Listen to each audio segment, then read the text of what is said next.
সাহিত্য সেই আয়না যেখানে মানুষ নিজেকে নতুন করে চেনে, যেখানে ভাষা থেমে যায়, সাহিত্য সেখান থেকেই শুরু হয়।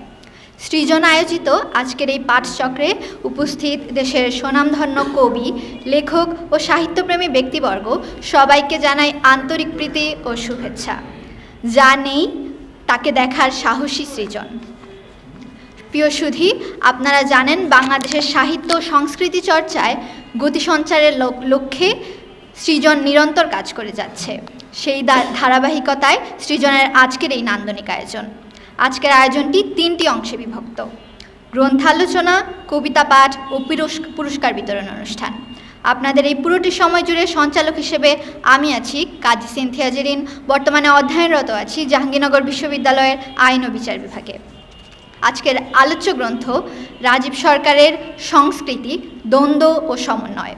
রাজীব সরকার বর্তমান সময়ের শিল্প ও সংস্কৃতি অঙ্গনে আলোচিত ও পরিচিত একটি নাম। পেশায় একজন সরকারি কর্মকর্তা, প্রাথমিক ও গণশিক্ষা মন্ত্রণালয়ের উপসচিব হিসেবে কর্মরত আছেন।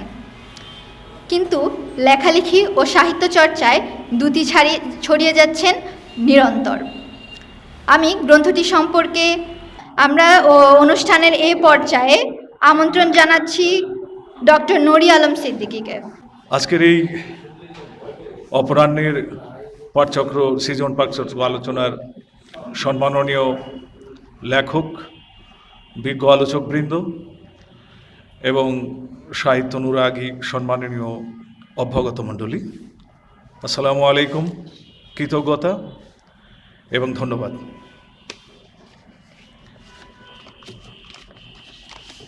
মনুষ্যত্ববোধকে জাগাতে সৃজন তার দায় থেকে যে কাজটি করে যাচ্ছে, সেই কাজেরই ধারাবাহিকতায় আজকে বিশিষ্ট শিক্ষাবিদ ও লেখক রাজীব সরকারের গ্রন্থের উপর এই আলোচনায় অংশ নিতে পেরে নিজকে ধন্য মনে করছি এবং আবারও কৃতজ্ঞতা জানাচ্ছি। মানুষের জীবন পরিক্রমা সরল কোনো উপাখ্যান নয়। সেখানে বিচরণ করে সুকুমার বৃত্তি, যা মানুষকে সভ্য হয়ে চলতে সহায়তা করে। কিন্তু এই জীবন চক্রটি প্রবাহিত হবার দিকগুলো এত জটিল, যার কারণে প্রত্যাশা কখনো পূরণও হয় না। ফলে বেঁচে থাকার প্রতিকূল পরিবেশের কারণে টিকে থাকার প্রয়াস নিজেই সংগ্রামের ক্ষেত্র হয়ে দাঁড়ায়। এ সময় সৃজনশীলতা ও সন্দেহের বস্তুতে পরিণত হয়। তখন এই সুযোগ সন্ধানী দৃষ্টি প্রভাব বিস্তারের প্রতিযোগিতায় নামে। বিচ্ছিন্নতা সৃষ্টি হয়, সৃষ্টি করে অন্তরায়। তখন এক সভ্যতা তৈরি হয়, এমন এক সভ্যতা তৈরি হয় যা ধীরে ধীরে নিজের বিরুদ্ধে কাজ করার জীবে পরিণত হয়ে যায়। ফলে সে পরিবেশ আমাদের জীবন ধারণের ভিত্তিকে ধ্বংস করতে সময় নেয় না। ভিতরের মনস্তত্ত্ব এমন এক বাস্তবতা পায় যা মুনাফার জন্য সম্প্রদায় ত্যাগ করে, সত্যকে প্রচারের জন্য বিসর্জন দেয়, প্রজন্মকে বিনোদনের জন্য দূরে রাখে, এমনকি প্রজ্ঞাকে ছুঁড়ে ফেলে দেয় মুহূর্তেই, এবং মানবতা তখন নিজের বিরুদ্ধে কাজ করার এক ভয়ানক ভাইরাসে পরিণত হয়। ঠিক এই ভাইরাস এমন এক রূপ নিয়ে আসে যা কখনো প্রশ্ন করে না, আত্মজিজ্ঞাসা করে না এবং পথ পরিবর্তন করে না। কিন্তু মানুষ করে। আমরা এই মানুষ সবার জন্য নিরন্তর অধ্যয়ন করি, মানবতাকে টিকিয়ে রাখার জন্য যেমন গান তৈরি করি, কবিতা লিখি, বীজ বপন করি, সন্তানকে ভালোবাসি, নিজেও ভালো থাকতে চাই, অন্যের প্রয়োজনে এগিয়ে আসি। সব কিছু দেখে তখন মনে হয় যে মানবতা হারিয়ে যায়নি, অন্ধকার সব কিছুকে গ্রাস করেনি।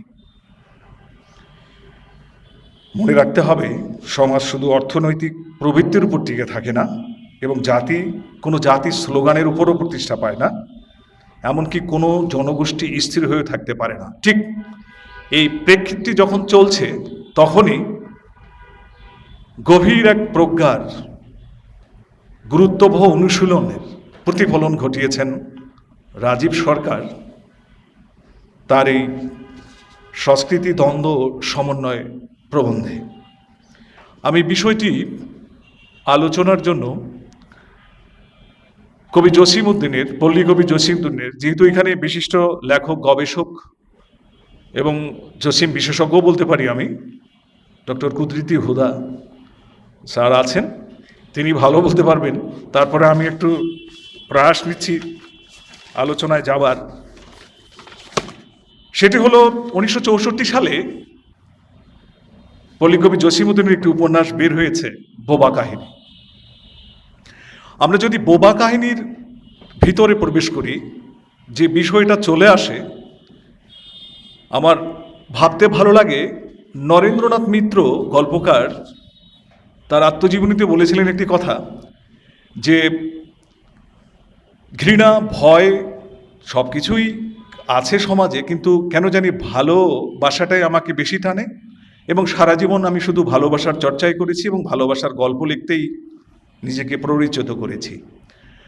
আমার এই জায়গাটাতে রাজীব সরকারকে মনে হয়েছে একটা নৈতিক দায়, সমাজ বাস্তবতার ভিতরে নিজকে দাঁড় করিয়ে এই অবক্ষয়ের সময়ে দেশ, মা, মাটি, মানুষের কল্যাণের জন্য নিজকে খুব গভীরভাবে নিমজ্জিত করতে পেরেছেন, এমনকি আমি বলবো প্রথিতও করতে পেরেছেন, যার কারণে তার এই প্রবন্ধ বইটির ভিতরে যে প্রেক্ষিতটা চলে আসে, আমি সেইটাকে সার্বিক সংক্ষিপ্ত আলোচনার জন্যই বোবা কাহিনীকে নিয়ে এসেছি, বা বোবা কাহিনীর বিষয়টা একটু আলোকপাত করে তার প্রবন্ধের কিছু কিছু জায়গায় কথা বলেই কথা শেষ করে দেব। বোবা কাহিনী উপন্যাসটা যদি আজকের বাজারে খুব গভীরভাবে অধ্যয়ন আমরা করি, সেখানে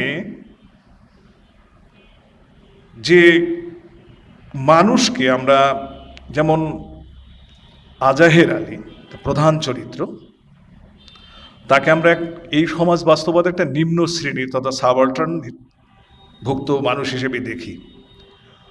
তো সাবঅল্টার্ন মানুষ হিসেবে এই আলোচনার ভিতরে থাকতে গিয়ে তার যে সংক্ষিপ্ত আকারে যে জিনিসটা,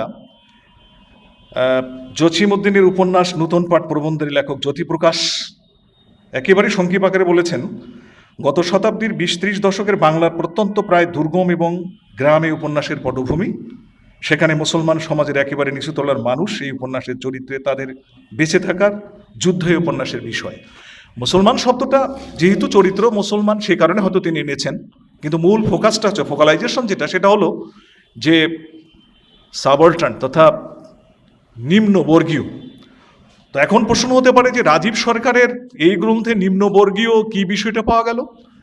আমি সেখানেই যাব, খুব দ্রুত যাব, কিন্তু তার আগে আরেকটু বলে নিতে হবে যে গায়ত্রী চক্রবর্তী ইসভাকের যে ক্যান দি সাবঅল্টার্ন স্পিক, এই প্রশ্নটি আলোকের পাঠের জন্য বিশেষ তাৎপর্য হয়ে দাঁড়ায়। আলোচ্য উপন্যাস থেকে উপাত্ত হাজির করে সাবঅল্টার্ন তত্ত্বের একটি কার্যকরণ সংজ্ঞার্থ যদি আমরা দাঁড় করে, সেটা হলো যে যেসব মানুষ গোষ্ঠীকে, সেই সব মানব গোষ্ঠীকে বোঝায় যারা কেবল দারিদ্র, সামাজিকভাবে নিচু অবস্থানে নয়, বরং আধিপত্যশীল জ্ঞান ব্যবস্থা, রাজনৈতিক প্রতিনিধি, আইনি ভাষা ও ক্ষমতার স্বীকৃত পরিসর থেকে বিচ্ছিন্ন। প্রশ্ন আমার এই জায়গাতে যে এই সাবঅল্টার্ন হিসেবে নিম্নবর্গীয় মানুষ হিসেবে কারা আসলে অন্তর্ভুক্ত হচ্ছে, কেন অন্তর্ভুক্ত হচ্ছে, যারা অন্তর্ভুক্ত হয় কিভাবে অন্তর্ভুক্ত হয়, সেই জায়গাটাতে রাজীব সরকার খুব ভালো করে, খুব পোক্তভাবে হাত দিতে পেরেছেন, সেটাই আমার মনে হয়েছে। কারণ যে বোবা কাহিনীতে উপনিবেশিক উত্তর আজাহের যে সমাজ ব্যবস্থার বলিদানের শিকার হয়েছে, সেখানে পর্যদস্ত হতে হতে তার কর্তা সত্তার প্রকাশ্য কণ্ঠস্বর যেটা, সেটা কিন্তু হারিয়ে গেছে।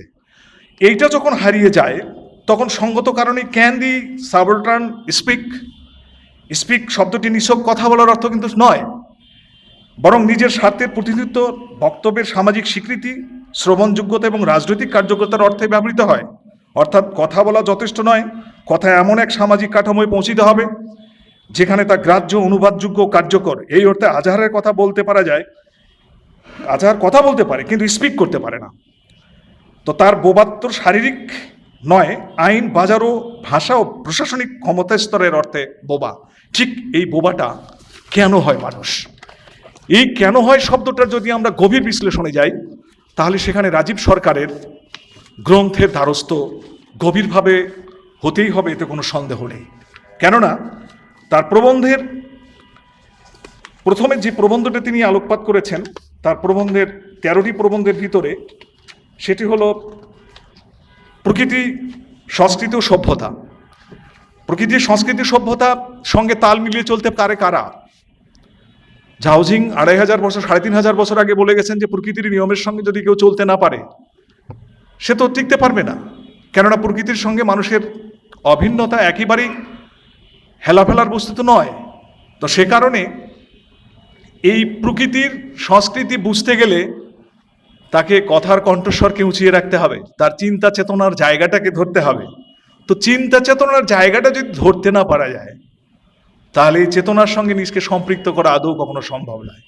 এবং আমরা যেখান থেকে যে পর্যায়ে কথা বলি না কেন, প্রকৃত সত্যকে যদি হৃদয় ধারণ করার, যেটাকে কিডসের ভাষায় ট্রুথ কামস ফ্রম হার্ট, এটা যদি সত্য ভিতরের বোধ বুদ্ধি থেকে আলোকিত না হয়, ফোকালাইজেশন না হয়, আমরা যদি সেখান থেকে পয়েন্টিং না করি, তাহলে আমরা যত কথাই বলি না কেন, রাজীব সরকার তার গ্রন্থে মনস্বিতার যত শক্তিশালী প্রক্ষেপণই ঘটাক না কেন, যদি উপলব্ধির সীমানায় পৌঁছিতে আমরা না পারি, সেটা আদৌ কখনো সমাজের বুকে ব্যক্তি সত্তার কণ্ঠস্বর হিসেবে প্রকাশিত হবে না।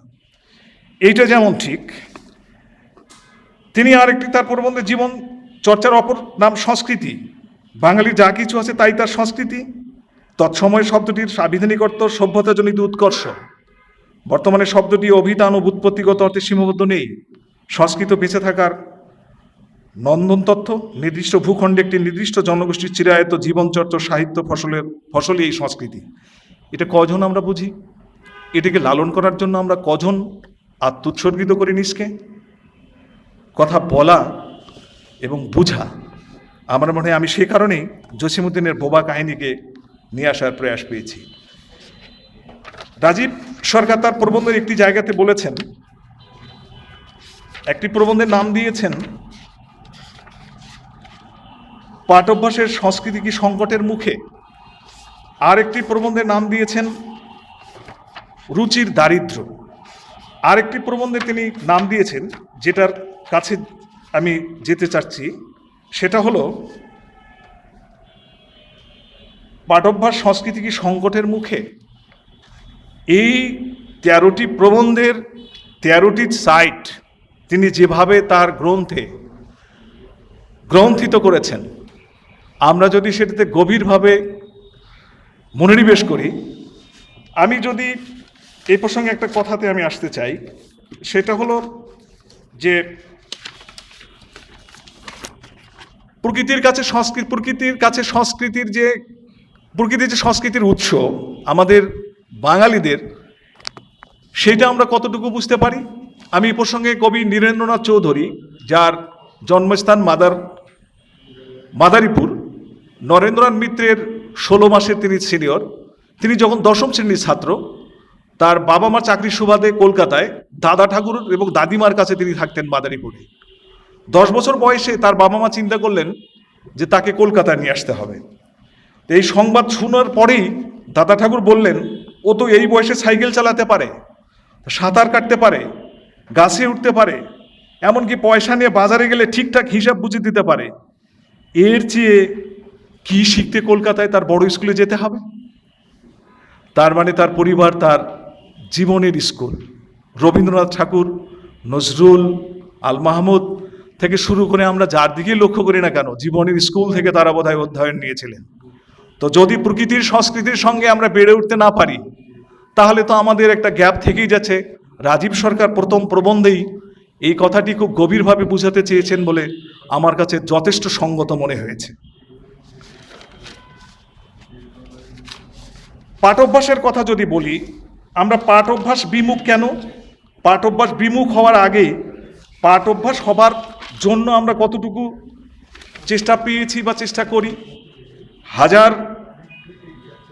11-র দিকে উমর খৈয়ামের সময় যদি আমরা ফিরে যাই, সেখানে আমরা দেখতে পাচ্ছি হাসান আলী ইবনে ইসহাক, হাসান ইবনে সাব্বা, উমর খৈয়াম, 3 বন্ধু যখন পড়াশোনা করেন, 3 বন্ধুর ভিতর প্রতিযোগিতা হচ্ছে যে আমাদের ভিতর যদি কেউ পড়াশোনা করে বড় হতে পারি, ভালো কিছু করতে পারি, তাহলে আমরা একে অন্যের কি সাহায্য করব। এই কথাটা যখন বলেছেন, দিন বদলের পালায় সেলজুক বংশের সুলতান প্রধানমন্ত্রী হলে, সেলজুক বংশের সুলতানের প্রধানমন্ত্রী একসময় নির্বাচিত হন হাসান ইবনে ইসহাক। তিনি প্রধানমন্ত্রী নিযুক্ত হয়ে তার বন্ধুদেরকে স্মরণ করলেন, উমর খৈয়াম এবং হাসান ইবনে সাবাকে। হাসান ইবনে সাবা তাকে বলে ফেললেন যে আমি মন্ত্রিত্ব নেব। তাকে মন্ত্রিত্ব দেওয়া হলো। উমর খৈয়ামকে প্রশ্ন করা হলো যে বন্ধু তুমি কি চাও। উমর খৈয়াম সেই সময় বলেছিলেন, 1 সুরাহি সুরা দিও একটু রুটির সিলকে, আর প্রিয় সাকি তাহার সাথে একখানি বই কবিতা। তাহলে আমরা যদি আজকে পাঠ বিমুখ কোথায় আর পাঠ মগ্ন কোথায় যদি নিজের ভিতরে প্রশ্ন করি, সঙ্গত কারণে বিজ্ঞমহল অবশ্যই খুঁজে পাবো যে আমরা আসলে কোথায় আছি। প্রধানমন্ত্রীর মতো কেউ যদি আমাকে বলে কি দরকার, তাহলে আমি কোথায় থাকবো? না, আমার কথা বলছি। সঙ্গত কারণেই রাজীব সরকার তার এই জায়গাটাতে এত সুন্দর করে তুলে ধরেছেন। আমার মনে হয় যে আমার চেয়ে আপনারা ভালো বোঝেন, এটা আমি বিশ্বাসও করি। আমি আর কথা বাড়াবো না, আমি আরেকটা তার প্রবন্ধের কাছে যেই আমার কথাটা বলা শেষ করব। সৃজনশীল ও মননশীল মানুষ সংস্কৃতি মুক্ত হলে জাতির কপালে ঘোর বিপর্যয় নেমে আসে। সৃজনশীল মানুষ, এসব মানুষ সার্টিফিকেট অধিকারী হয়ে বড় নীচ ও হীন হয়ে পড়ে। কখন হয়ে পড়ে? যখন মানুষ শিক্ষিত কিন্তু কালচার্ড নয়। প্রাবন্ধিক তার প্রবন্ধে এই কথাটা খুব সুন্দরভাবে তুলে ধরেছেন। এ কথাটা একেবারেই তো বাস্তব। আমরা যদি মোতাহার হোসেন চৌধুরী থেকে শুরু করে যারা সংস্কৃতির উপর প্রচুর পড়াশোনা করেছেন তাদের বই আমরা সবাই পড়েছি, আমরা আসলে রেপিনেস ইজ অল, এই মোতাহার হোসেন চৌধুরীর এই কথাটাকে কতটুকু ধারণ করি। নীরব সাধনায় সংস্কৃতবন মানুষ নিজকে প্রকাশ করবার জন্য ব্যাকুল থাকে। আমরা কতটুকু ব্যাকুল থাকি? আমরা নিজকে কতটুকু নিজেকে রাঙাতে চাই? সে প্রশ্নটা আমরা আমাদের কাছেই যদি ছুড়ে দিই, তাহলে রাজীব সরকারের গ্রন্থের কাছে অবশ্যই আমাদের না যেয়ে উপায় নেই। রাজীব সরকার তার এই প্রবন্ধ 13টি প্রবন্ধে 13টি দিক আমাদের সাবঅল্টার্ন ব্যক্তি কথাসত্তার প্রকাশকে বন্ধ করে কিভাবে, সেই কথাটা যেমন তুলে ধরেছেন, ঠিক তেমনি তার উত্তর তার প্রবন্ধে দিয়েছেন। আমি তার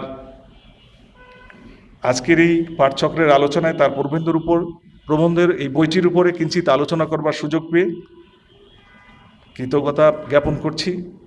সৃজনের সঙ্গে যারা ওতপ্রোতভাবে জড়িত, সেই সঙ্গে আমার এই ক্ষুদ্র সময়টুকু